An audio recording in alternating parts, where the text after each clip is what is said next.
life touches so many others.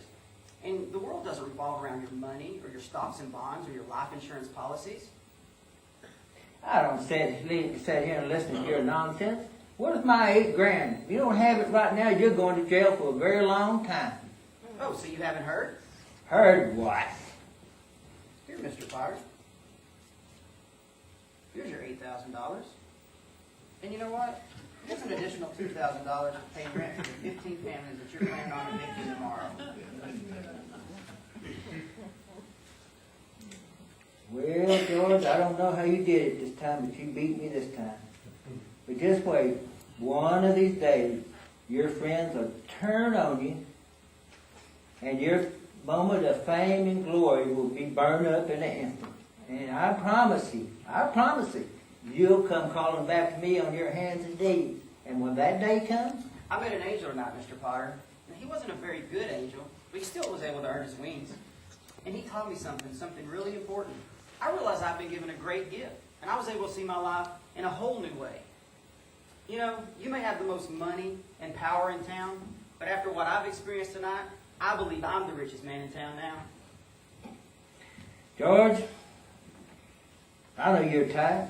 I remember you telling me, shake this dust off this community and see the world. And now you're telling me you are the richest man in town? You're crazier than I thought.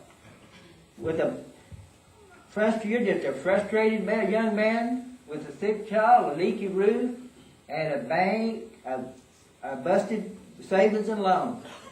George, you have nothing. And I think you're in no position to say you're the richest man in town.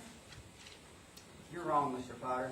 You may have tried to destroy me and my family, taken away my dignity, tried to have me thrown in jail, and even put the savings and loan out of business. But you're simply wrong. Each person's life touches so many others. And your life isn't about how much money you have in the bank. Life's about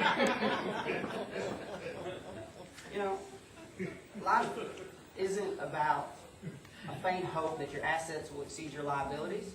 It's about living, loving, caring, and investing, but investing in those things that really matter, like your church, and your family, your friends, and your community.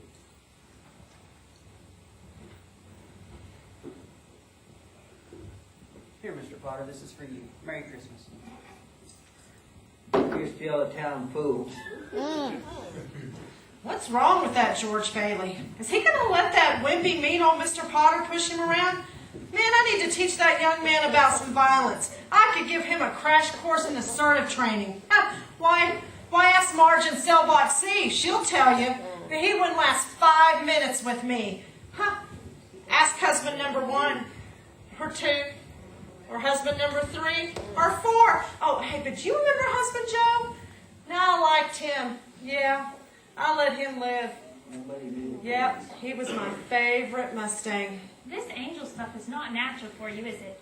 There's nothing wrong with George Bailey. He wants us to remember that money cannot buy good health, love, faith, and family. All the things that really do matter. So just exactly what you're saying. I think I make a pretty good angel. And hey, I've got the Christmas spirit. And you better get some too. I'm running out of patience and time with you. So when is this stroll down Christmas Lane going to end? I think I get the picture. Well, I'm glad you do. Because I'll tell you the truth, I'm completely lost. I guess I should have finished the 6th grade. But wait, come here. There's more. Just wait there.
Still can't find the true meaning of Christmas?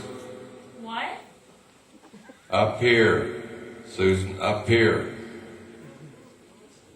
Oh, I guess it's been a while since we talked. Really talked. It certainly has. Susan, I missed you. Sorry. I guess it's just been a while. It's nothing personal. Work, family, relatives, Christmas parties, shopping, deranged angels, you know, life. So is this where I ask what I want for Christmas? Susan, I've already given you everything. Every breath you take is a gift from me. Even before you were born, I was planning your days. I know your faults, your strengths, your desires, and I love you more than you'll ever know. When you hold your husband's hand, hug your daughter, and smile at your son, those are all gifts from me. I've carried you in your pain and tragedy and dried your tears in your sorrow. I've saved you from death so many more times than you are aware. The encouraging phone calls, that cup of coffee with your best friend, all because I love you. You are my dearest child.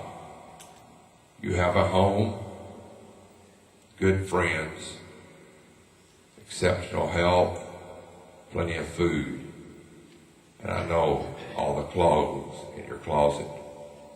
I know the hairs on your head and the shoes you keep hidden under the bed. When you go to Walmart, I go with you. Let's just say your closet is doubly blessed. Every good, perfect gift came from me. Thank you for all of those things. Susan, you know that Christmas doesn't come from under a tree. Christmas comes without ribbons, bows, boxes, or bags. Susan, Christmas isn't getting, it is giving.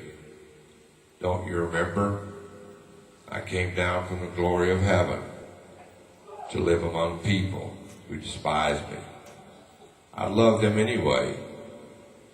I came down from the heaven on a rescue mission to rescue you from the bondage of sin. I'm your Redeemer. Christmas is a time to remember your independence and freedom. I spent 33 years of my life freeing you from captivity and gave my life in a painful and agonizing way so you could be emancipated. I did it for you. I paid the price for your life. What can I do to repay you? Susan, there's nothing you can do to repay me. But what I ask is this Christmas, let me love you. Let me transform you. I love you too much to leave you the way you are. Just embrace me a little bit more. Pray a little bit more. Worship just a little bit more. Apply grace liberally. Love your neighbor. And Susan, worry a little bit less. My greatest joy is watching you giving more of yourself to me. That's Christmas.